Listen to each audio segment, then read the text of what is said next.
Hi, this is Drewbie Wilson, the founder of Call the Damn Leads. And on my episode for the Business Growth Architect Show, I'm going to discuss time management, how to value your time, how to invest it wisely, and how to have more time to call the damn leads. This is the Business Growth Architect Show for founders who don't follow trends, they set them.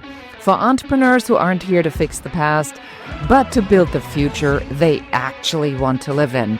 Hi, my name is Beate Gillette. I'm a Palisades fire survivor, strategist, and the entrepreneur behind a multi-million-dollar tech exit to the gates. And every week, I bring you the fire, real guests, real strategy, and the real talk on how to control your mind, move fast, and create your future. This is where strategy meets energy, because your next level needs both. Let's grow. Welcome back, everyone. Your host, Beate Gillette here, and the founder of the future with me today is Drewbie Wilson, and he has just a very simple title to what he does, Call the Damn Leads. So, Drewbie, for somebody who's not familiar with what you do, what problem do you solve for your clients? What do you do? The number one thing I help people solve is actually being motivated to do the work, right? To call the damn leads, and more importantly, to get their time under control so that they can invest it in the places to generate the biggest ROI, which is ultimately where they need to be doing the work. Because if they're doing the work, that's going to generate the return they're looking for. What's the issue with leads? Like, the word leads itself, just saying it already probably creates so many emotions in so many of our listeners. What are some of these things that you feel we should be bringing right out in the open so they know what they're up against? I think the number one thing when it comes to the word leads itself is that it's almost a misnomer because, it's a lead on an opportunity or someone who might need help. But ultimately, when I think about a lead, it's a person who has a problem. And as a sales professional, entrepreneur, small business owner, our job is to solve problems. And ultimately, what needs to happen is you have to have a conversation. You have to communicate with this individual, and you have to understand where they are in their journey so that you can ultimately help provide a solution for them. Whether or not you're the right person to help them, that's to be determined by the conversation. But when it comes to a lead, it's ultimately just someone who has a problem and a contact point where you can reach out to them and start that conversation. What I'm hearing, so you're saying that the first thing I really need to do is reframe that word lead in my head away from this almost technical term into more of a softer term of a person with a problem. Would that be helpful for me? I think that would be hugely helpful. I think a lot of people have what I refer to as call reluctance, or sometimes they're a little bit nervous to pick up the phone and actually call the damn leads.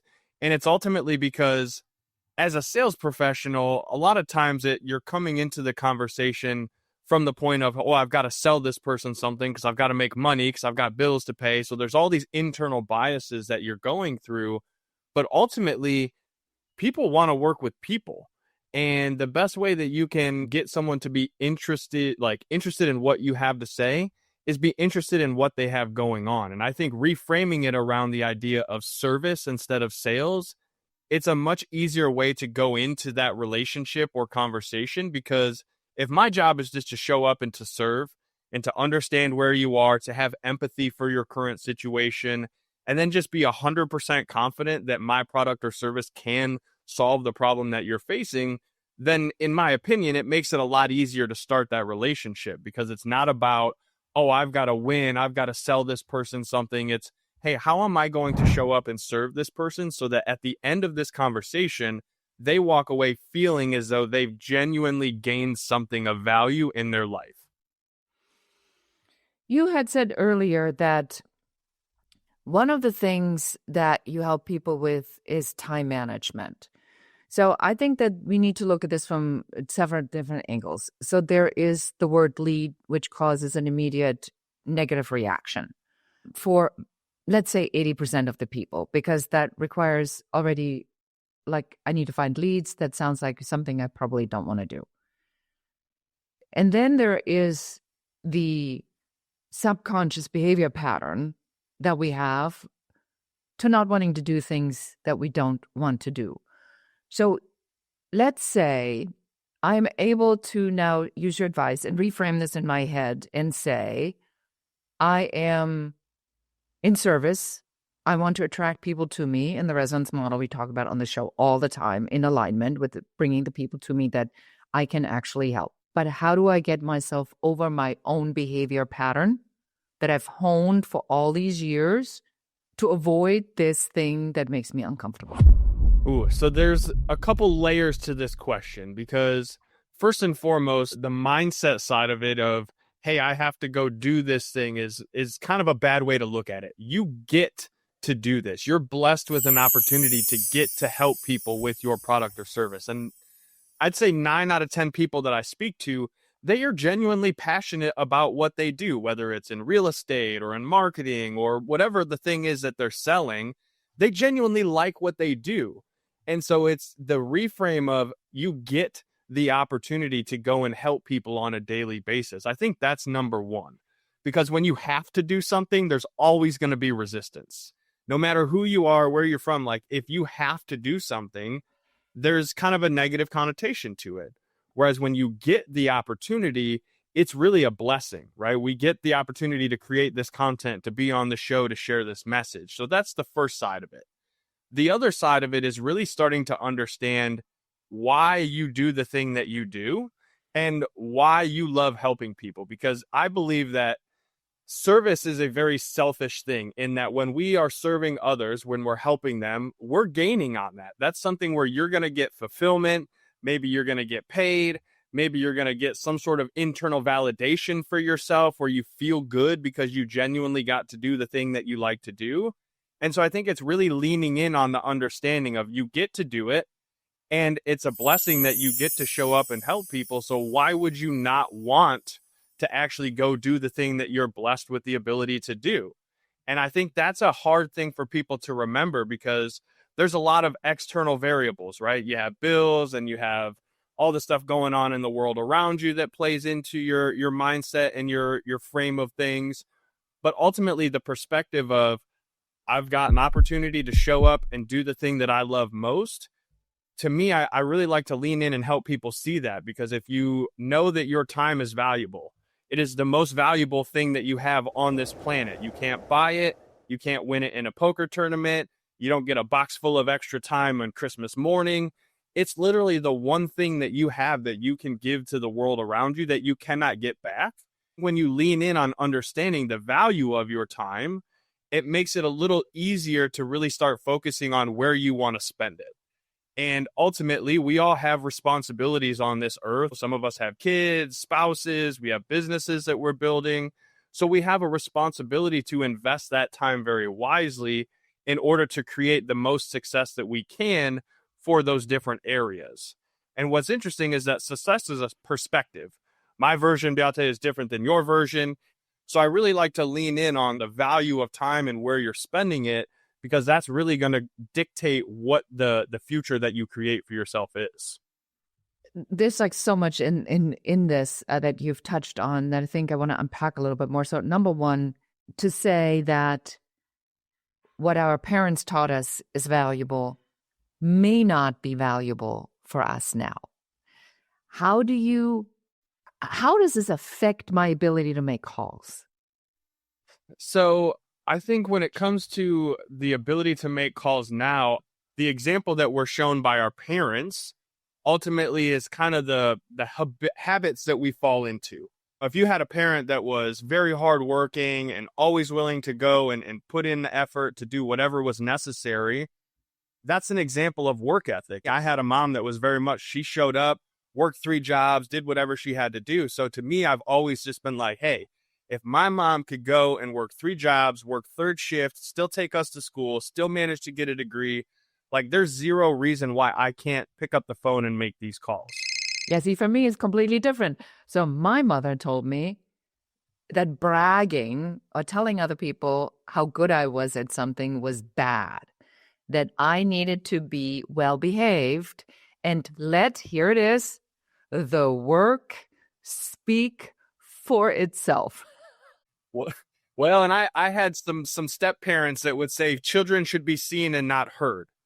And so any of you who are familiar with that phrase, it's kind of painful to a kid. And also I could see where someone who grew up in a life like that would be a little timid or not want to go out and brag, as you said. But the truth is, how can anyone know how great your product or service is if you don't talk about it? I think these are great examples of just examining sort of this tiny little bit of psychology to say, well, if, and I hear this all the time in my work, and I'm sure you do too, where it's like, well, I don't feel comfortable telling other people, shouldn't the work speak for itself? I even had once, you're going to get a kick out of this, Drewbie, a photographer who said to me that she considered her work to be like the pearl in the oyster. And I blurted out, good luck waiting for a diver. Well, even if the diver shows up, have you ever had to shuck an oyster? It is not the easiest thing on the planet to do. You have to have a skill set. You have to understand how the oyster is created. There's so many layers to that to get to the pearl. And even then, not every oyster has a pearl, right? That takes time. There's a grain of sand that has to get into the oyster and it has to develop. And again, this is where I think having the ability to genuinely talk about the thing that you do in a way that's not necessarily bragging, but just to help others understand it, because you don't know what you don't know until you know. And then you have a decision to make. And I think so many people get hung up on the I don't know, that they're not focusing in on what they do know. And when you know, it's easy to talk about. Do you think that people are not clear enough, or business owners are not clear enough about what it actually is that they do or how it helps people?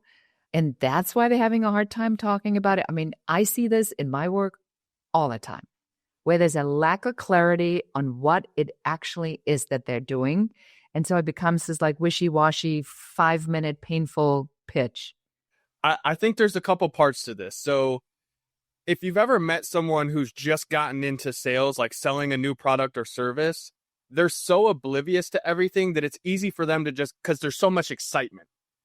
And then people who have been in a business for 5, 10, 15 years, they know so much that it's almost hard for them to be able to specifically talk about the thing that the prospect, the lead, the customer really needs. And so there starts to become this like hesitance, because it's like, oh, well, I don't know if they're going to need this or they're going to need this or going to need this. And so there's almost like this backwards action where they go from being super passionate and excited to then being like, oh, well, I don't, And then what's even crazier is when you go from working for someone else, selling someone else's product and service, to selling your own, there's a whole new mindset shift and reframe to where then, as you said, there's a lack of clarity, because there's so many different things that you might be able to help someone with. But until you've really, really focused in on the one thing, right, that one problem that keeps your prospective client up at night, that makes them lose sleep, that makes them feel that pain inside, it's genuinely a lack of clarity that makes it hard for people to promote themselves, to have these conversations, because the individual in question is not 100% dialed in on the thing that they do the best. We already covered that there is a mindset component about reframing the leads into a being of service. And the second thing you're talking about now is getting really clear about what it actually is that you help them with. I want to add to this that this niche thinking often is misunderstood as that you're not allowed to do anything else. But the lead thing is the thing that most people recognize you for. That doesn't mean that you cannot do more in the signature growth system or in the way you perform it, but it means that that's the thing that most people come to you for, because that's what you're known for. And you have to get very clear on that. I want to talk now about, you are a stickler about time management and time. What do I need to know about this? Because I'm very busy. I have a lot of things to do. I am the bottleneck in my company.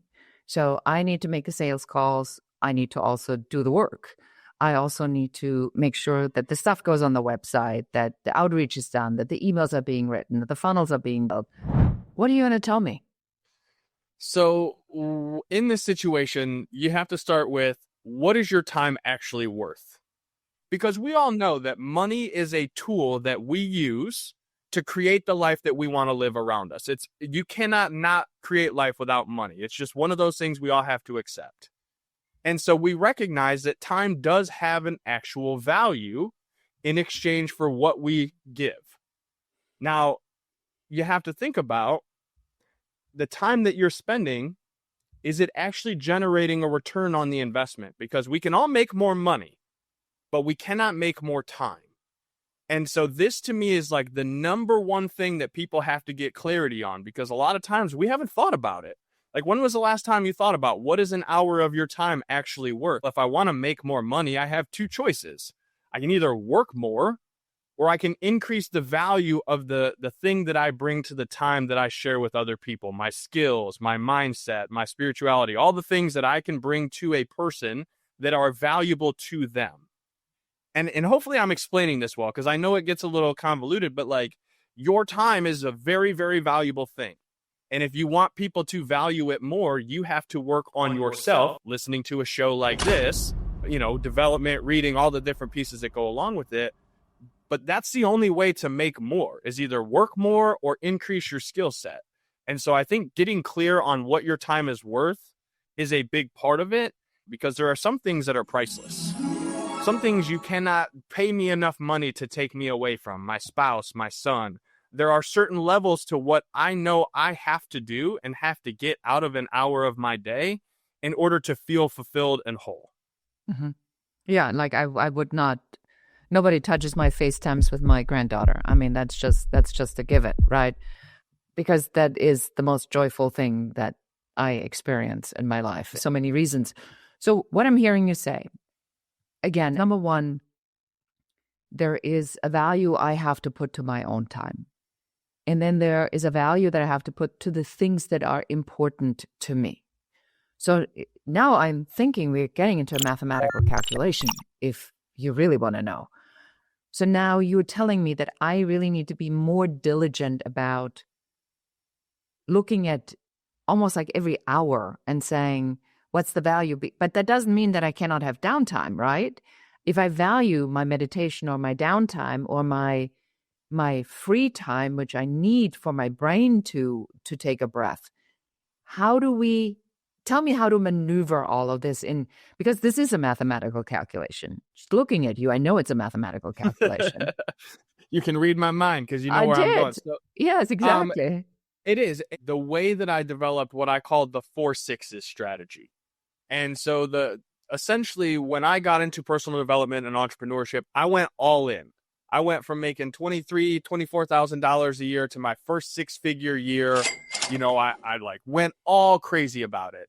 And I moved my wife from Ohio to Texas, and I was just going. And on Christmas Eve of 2019, my wife handed me her ring back and she said, listen, I love you, but you have to make a decision. What's more important, your business or your family? And it was like the ultimate gut punch, because I had to sit there and think like, well, if I snapped and I looked down from heaven and suddenly my wife's in my bed in my house with some other person while my son's in the other room crying, like, how am I going to feel about that? Well, first of all, I don't think that would be heaven in my mind, but like, here nor there. And so I started thinking to myself, well, what do you mean? And I had to realize that even when I was at home, in my mind, I was in this future business entrepreneur, this life that I was creating for us. But they weren't there. They weren't in my mind. Like, mentally, I was picturing them there with me. But in that current moment, I was staring off into space while they were watching a movie, or my son was saying, hey, why won't you play Legos with me? And I'm like staring at my phone, trying to work out all these different details and do the marketing and do the sales and do the follow-up and all the pieces that we have to do as small business owners and entrepreneurs. And so I started thinking back to, what is my time worth? And am I giving it to people who don't necessarily deserve it in that moment? And so the 4 6s is this.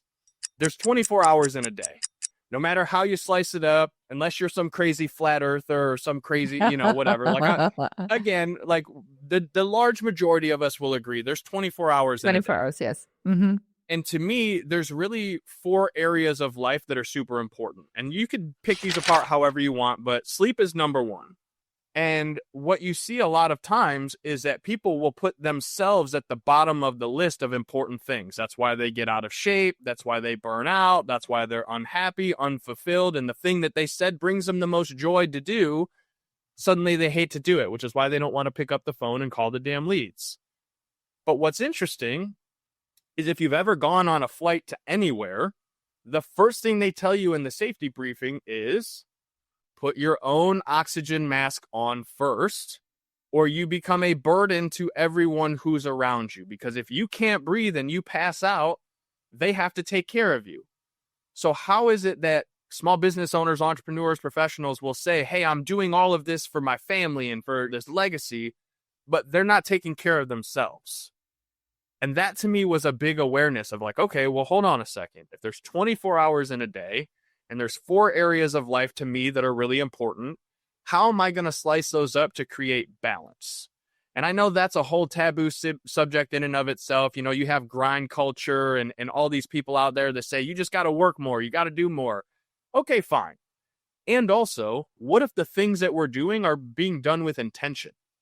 And if I know, hey, I'm going to sleep for 6 hours because I can survive on 6 hours of sleep, that might not be forever, but for now. And then I want to make sure I spend 6 hours on me, my faith, my fitness, my mindset. I want to read. I want to develop myself so that when I spend this time, my most valuable asset, that it is more valuable than it was the day before. Okay, cool.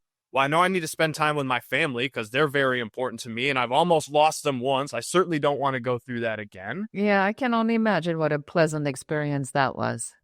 It wasn't pleasant at all, Beate. Yeah, Not yeah. one I bit. mean, But it's not the stuff like this. Them is burnt into your memory. 100%.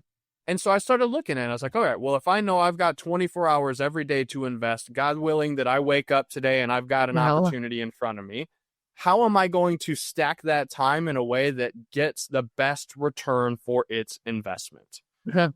And that's where the 4 sixes really comes into play. And if you've ever sat back, have you ever done a time audit or like a time study for yourself? I'm afraid of it.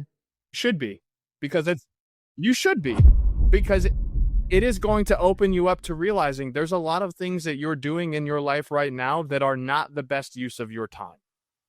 And the sooner you become aware of that, the sooner you can start making the decision, right? We said earlier, you don't know what you don't know until you know. And then you have a decision to make. Yeah, and I'm going to add a really honest piece here. I think that part of my journey through this is that now as I'm 60 and I'm a grandparent, and I talk about also the seasons of entrepreneurship. There's a part of this where I frankly do not want to be as productive as I used to be, because I feel that there was a time for that. I cannot teach you at 60 what I taught you at 40, because I was in a completely different place.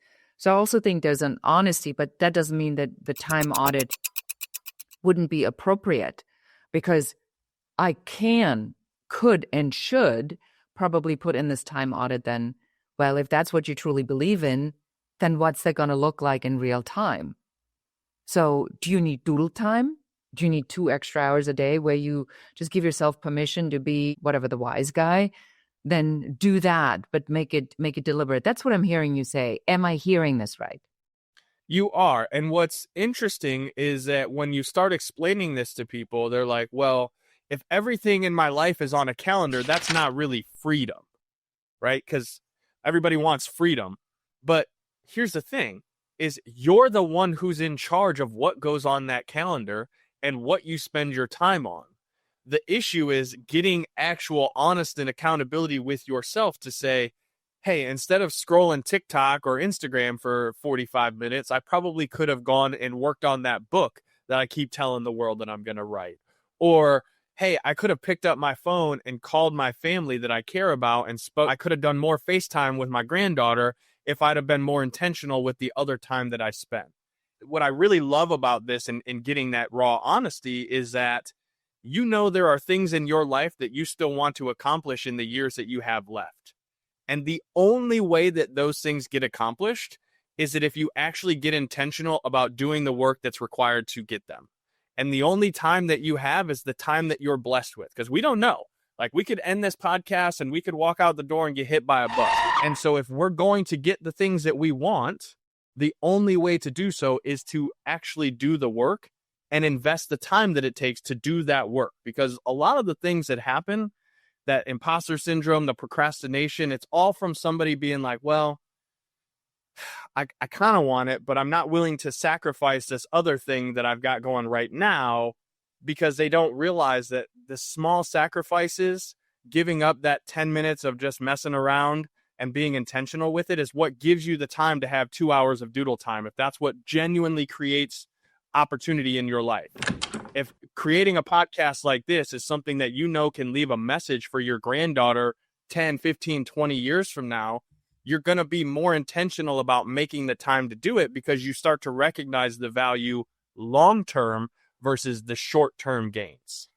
Yeah, what I like about what you said is that you're not pushing anyone in a particular time frame to dictate, to say, this is the proven method, which I think people resent, right? This is, I think, the internet marketing trap that we've been falling into, where it's someone's singular model that they then proclaim as the fix-all solution for many, and it just isn't. So the framework that you just given our audience really says, I don't care how you value your time. Value your time. And then put them into blocks of where your time is best spent, based up on what matters to you today. Amen. Amen. And it's like my calendar on Google, if you looked at it, because that's my boss. When anyone asks me, like, well, who's your boss? The calendar. Because that's literally telling me all the things that I know I need to, want to, and get to do in my life. And it looks like a giant Tetris board. There's colors everywhere. There's 15-minute slots, 30-minute slots, hour slots. Like, everything is color-coded based on what it brings to my life. Mm-hmm. Sales calls are green, and connecting with family is purple, and everything has a way about it, so that when I look at it, it's very easy to say, here's what I'm going to do today. And if I can do all of these things, I know it's going to put me X number of steps closer to my goal, which is creating a life that I can be proud of for me. Because again, success is a perspective. My version is different than the listeners. I don't care what your version is, as long as it leads to you being a good, wholesome person who contributes to society into some way. Like, that's kind of my non-negotiable. Like, you got to be a good human, and you got to do things that bring value to you and the people around you. Like, that's the only thing I say with this framework. But the rest of it, you want to fly jets, you want to drive Lamborghinis, like, cool. You want to spend more time with your grandkids and go to their baseball tournaments, and just know that even if you don't have an unlimited amount of money, you get to have those memories.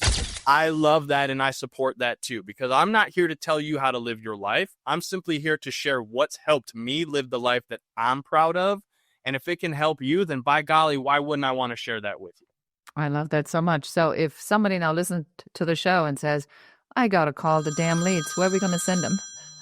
You're going to send them to callthedamnleads.com. But more importantly, what I would really love them to do is, if they're starting to have that recognition, I want them to share this show.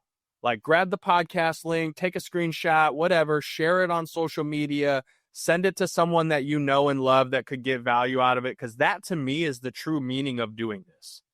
The message is what matters. And if you really enjoyed it, share it with someone. And if you share it on social media and you tag @CallTheDamnLeads, well, you already know I'm going to follow up with you. Like, that's what I do. But it's going to mean a lot to me and Beyonce, because it's going to say, hey, I invested some time here today, and I got something of value out of it, so much so that I really feel the need to share this with others, because that's why we do this. Yes, I love that so much. Yes, I think it's a very powerful endorsement. Thank you so much, and I couldn't have said it any better. So that's it for us for today, Drewbie. You've been amazing. I love the energy you brought, and really feel like we were able to frame this in a very non-judgmental way for anybody to walk away and say, I have an opportunity now to get this straight in my head of what matters and how I'm going to get to what matters faster. Amen.